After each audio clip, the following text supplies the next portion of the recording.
Hello, my name is Mike Ward, and I'm the Global Head of Life Science and Healthcare Thought Leadership at Clarivate, a provider of tools and solutions to help those engaged in research accelerate their innovation efforts. The theme of On Helix this year is New Medicines in a Brave New World.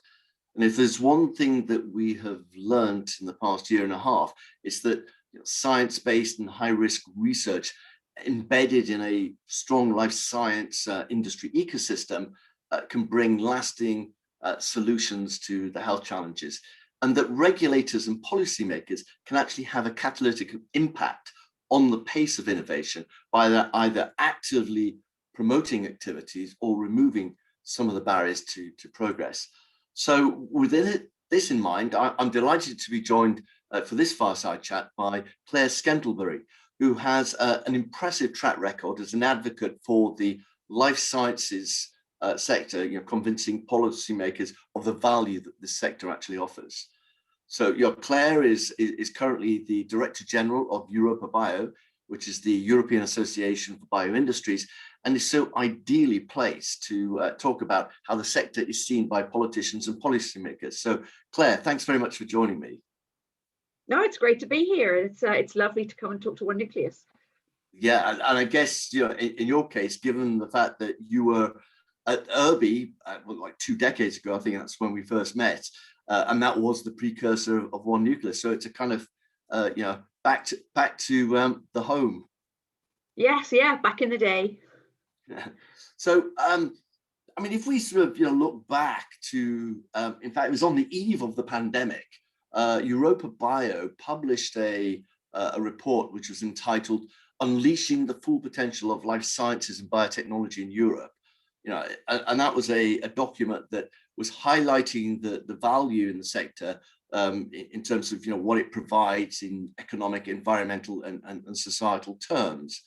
So with that, sort of looking at that 2020 report, I mean, it also flagged up some areas for policy reform and provided recommendations. So I thought it would be cool to sort of understand, in your opinion, how much progress is actually being made on that front, and what are the most pressing issues that might actually derail progress?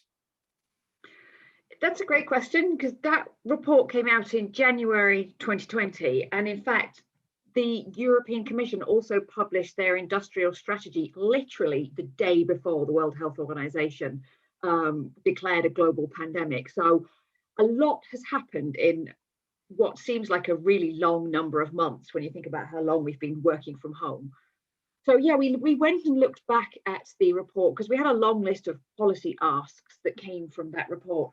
And essentially a lot of them are still the same, but what we have is, of course, everything now gets looked at it through the prism of COVID, not just from a healthcare capacity, but how Europe as a whole, not just the European Union, repairs itself economically, because we're now looking at economic development from an entirely different starting position. This is not January 2020.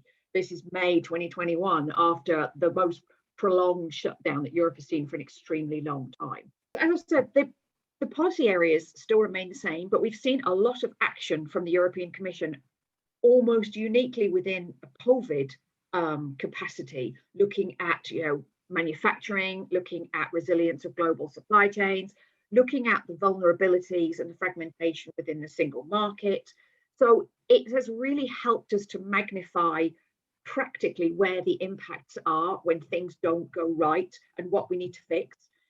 Certainly from within a European perspective and on a global perspective, it's really highlighted where a lot of the fragilities are in the supply chain.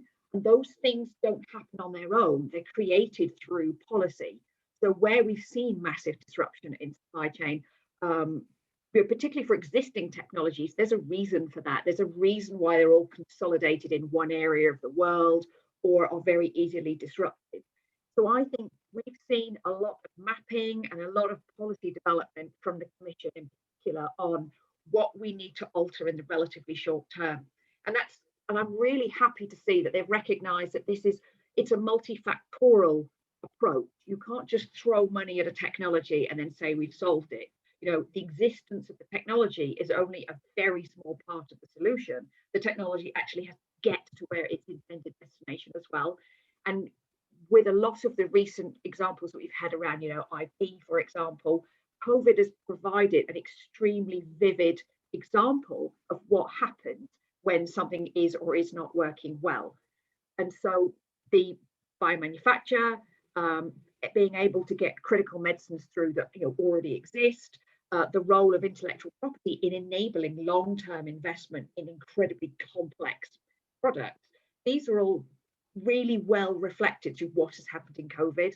And I think that will really help Europe as a whole, not just the European Union, look at what it needs to be able to do for all sectors, because healthcare is not, it doesn't sit there alone in terms of the fragility of global supply chain.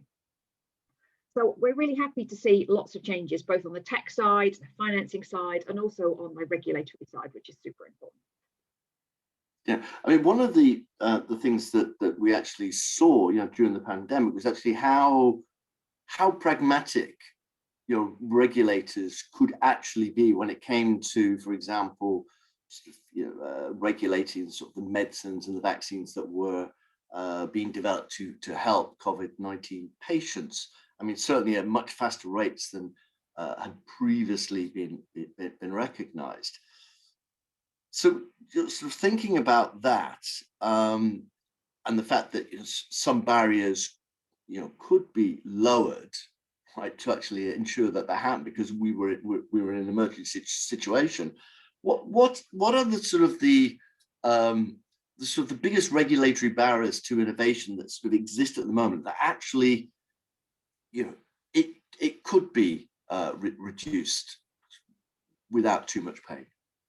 Yeah, it's been really interesting, because obviously we were really worried that the regulatory barriers would be a rate limiting factor, but in fact they were really not. When you look at how fast things have come through to market, never mind the fact that these are groundbreaking technologies, which are difficult anyway to assess. And it was very interesting to see that a lot of people were very happy in the sector with how the regulatory bodies responded to this.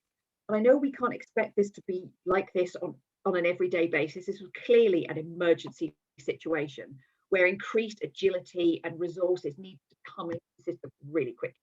But it did show that things could be done in an agile way without compromising safety, which I think is really important for Europe. So, and I look at this very much from two perspectives. We would really like to see this enhanced ability for agility locked into the system on a more permanent basis, which I think it can be, because it's demonstrated that it can be. And this serves from two perspectives.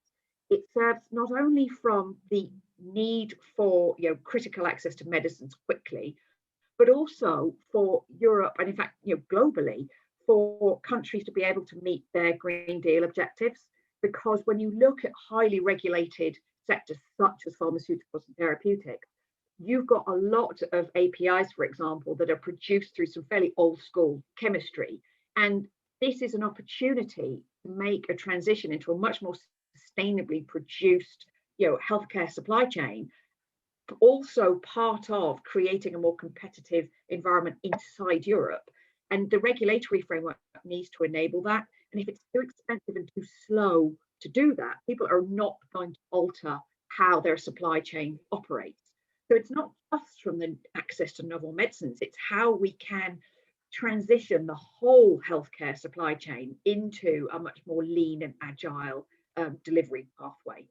So I think there's a lot of optimism about what we can do in there, in fact. So I think it's been very positively received by industry in general. Yeah, and with sort of the regulators and the policymakers, I mean, have you sort of identified sort of your particular sort of innovations that could be transformational, in terms of being able to achieve sort of, Green Deal objectives, etc., that actually identifying those ones that would benefit most from regulatory reform, just to kind of put some pace into that change? Well, one thing, I mean, there's a lot coming out at the moment in terms of strategies. You've got the pharmaceutical strategy, you've got the industrial strategy, you've got, orphan medicinal products, you've got intellectual property. There's a lot of strategies coming out. And this all sits within the context of the Green Deal as well, which sits on top of everything. And really, when we talk to our members, regardless of what sector they're in, becoming carbon neutral is an incredibly deep part of company development strategy now, particularly within the large companies and particularly within their European sites. But the innovative approaches I would really see Europe as a whole moving on are really around the gene technologies, because it's going to impact everything from both a healthcare access perspective and also a sort of sustainability and a competitive landscape perspective. So from a healthcare perspective, you're looking at gene technologies within advanced therapeutics, of course, and Europe really should be making the most of this. And we've seen a decline in the clinical trial footprint within Europe, partly because of the position that the highly precautionary position it can often take around gene technologies. And the sort of GMO legislation is quite old, and as we know, it's recently been declared not really fit for purpose.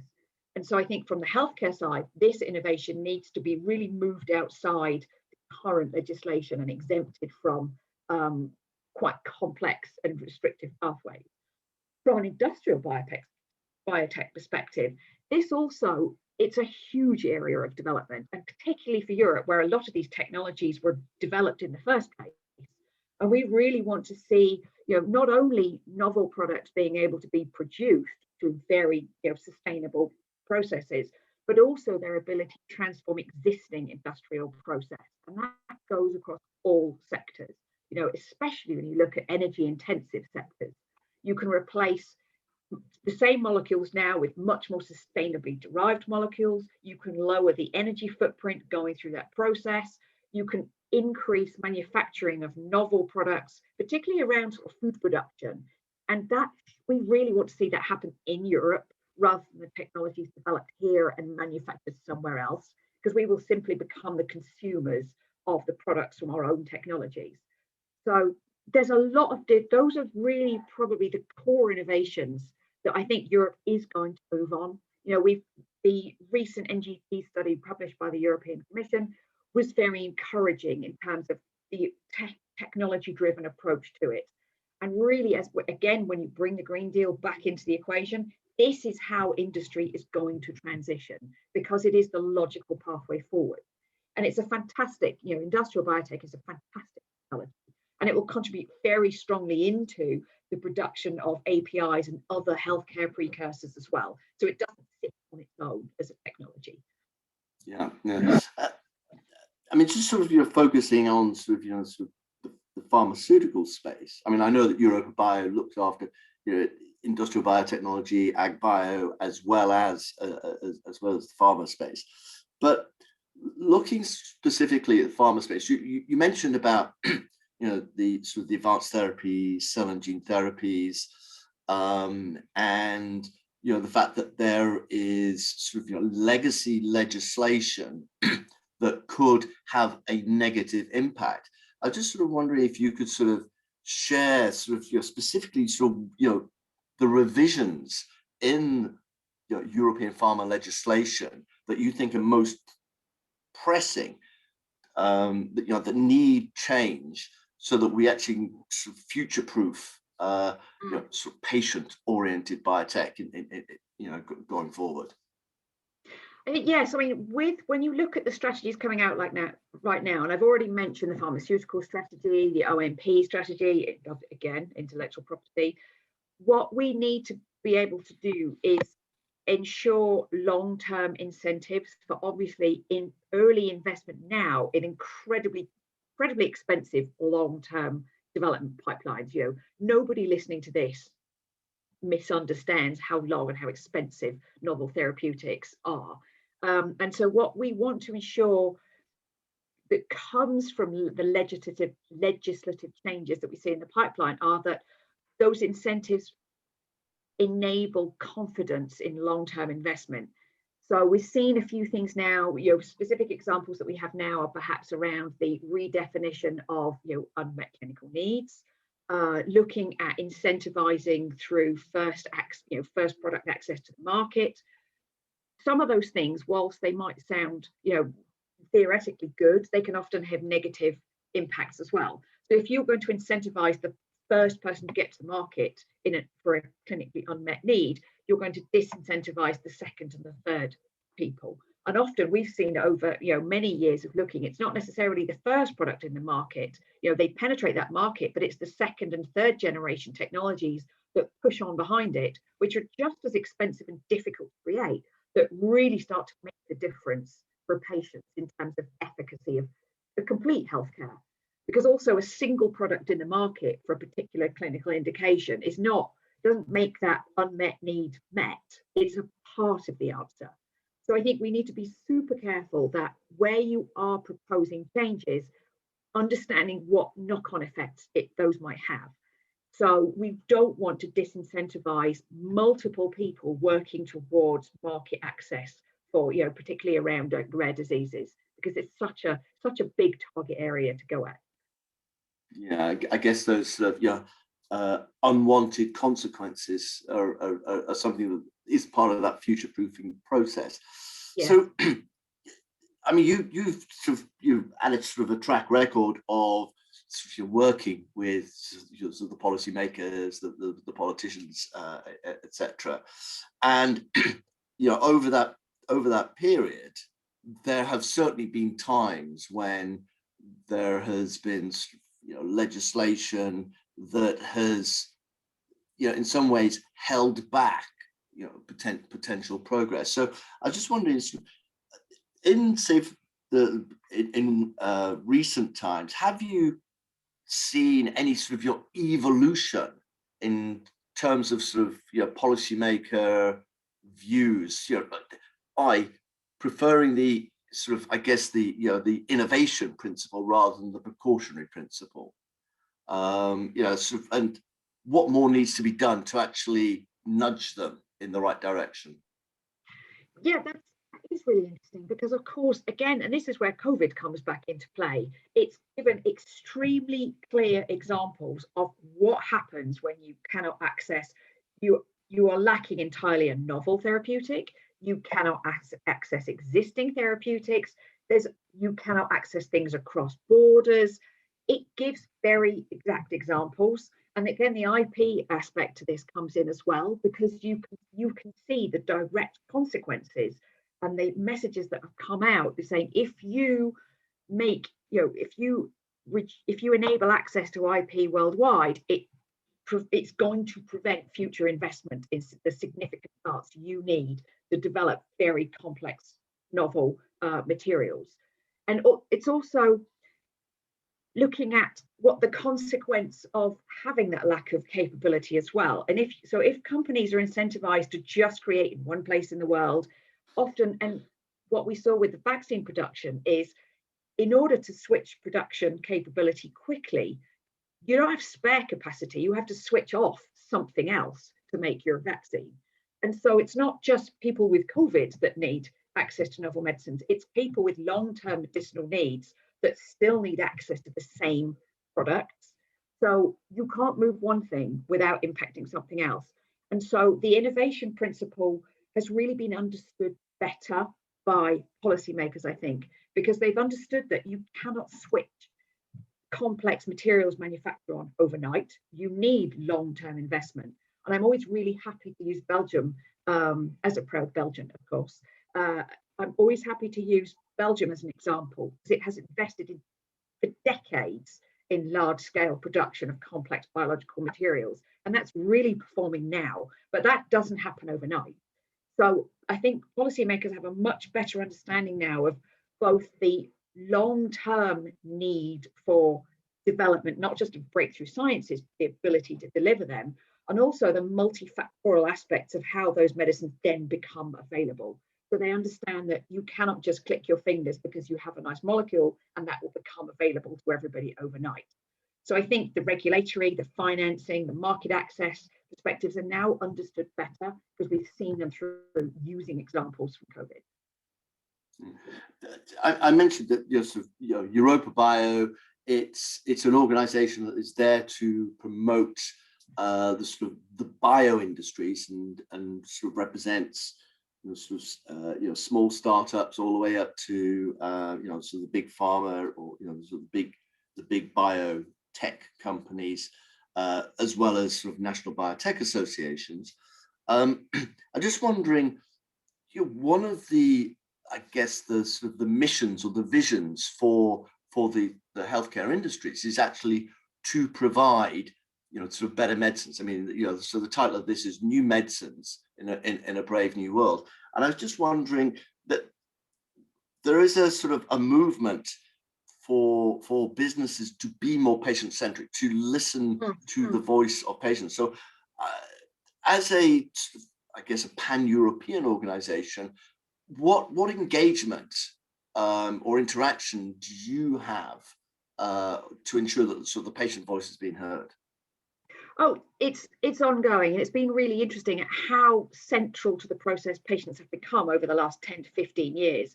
In fact, it's our 25th anniversary this year for EuropaBio, and one of the key ecosystem changes that's been nominated for that is the inclusion centrally of patients in trial design and therapeutic development. It really has changed significantly. But yes, so within our Healthcare Council, we have a patient bioforum.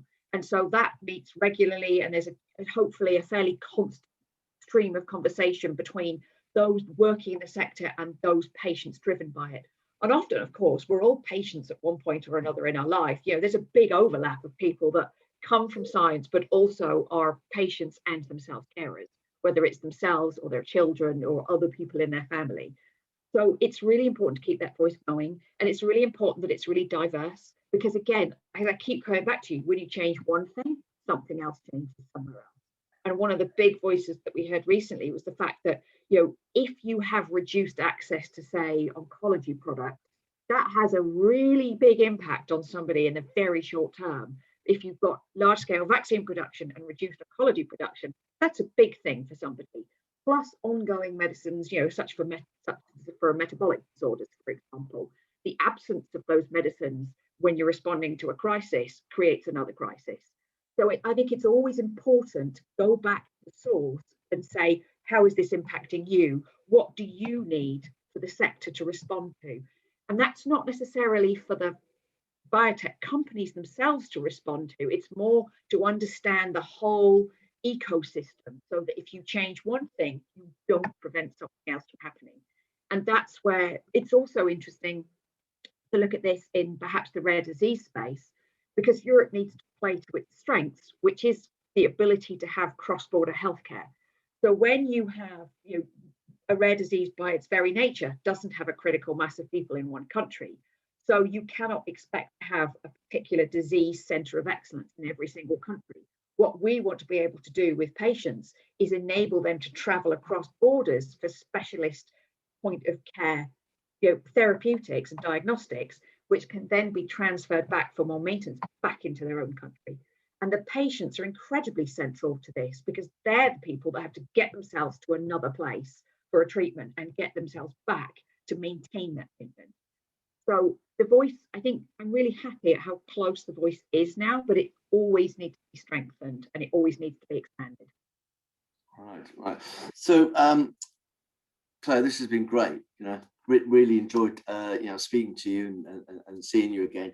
So just as a sort of a final thought or comment from you, we've heard what EuropaBio is doing, some of the efforts that are already in place. But I just wondered whether you had sort of any advice. What can sort of your members of the audience, who are viewing this, and the companies and the organisations that they belong to, what can they do to also influence policymakers?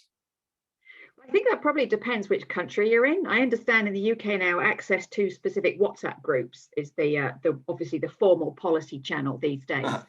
But I would always recommend, if you have an MEP, which a lot of you, obviously UK doesn't have them anymore, but the MEPs within the European Union are very responsive to, citizen type messaging.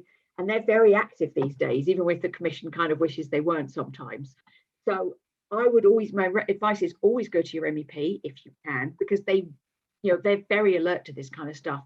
But for companies in particular, always go with great examples. Whichever policymaker you're going to, go with an example of challenge that you have met and how it has helped, particularly from a complex technology, because it's too difficult to start from a description of the technology. You need to show what it has helped and how that is then impacting them. Because everything that helps a technology mature and reach patients and reach the market is also a competitive growth for the country that developed it. And so these things should never be looked at separately. Healthcare and Green Deal should not be looked at as costs. They are competitiveness opportunities. And Europe needs to move really quickly to occupy that ground. It's done so much to fund really advanced therapeutics and advanced technologies, but it needs to do more to ensure that it is going to market with those, and it is not simply consuming the results of those technologies from somewhere else. Because while we're thinking about what we do, other areas in the world are moving to occupy that ground. So healthcare and sustainability are economic opportunities as well as things that immediately affect people's quality of life. Yeah. Okay, look, this has been delightful. So I thank you very much. We, it's a virtual, right? We're doing this on Zoom. So if we had an audience, I would at this point ask them, show your appreciation for the insights that you shared. So we're just going to have to imagine that. I will imagine the rapturous applause. Yes, exactly. So thanks very much, and we wish you well. The work that you're doing at EuropaBio is clearly important to so ensuring that the what's going on in Europe, and I count Britain in that. It is important because this sector clearly has a potential impact, a positive impact on so many different aspects of society. So thank you. No, thank you.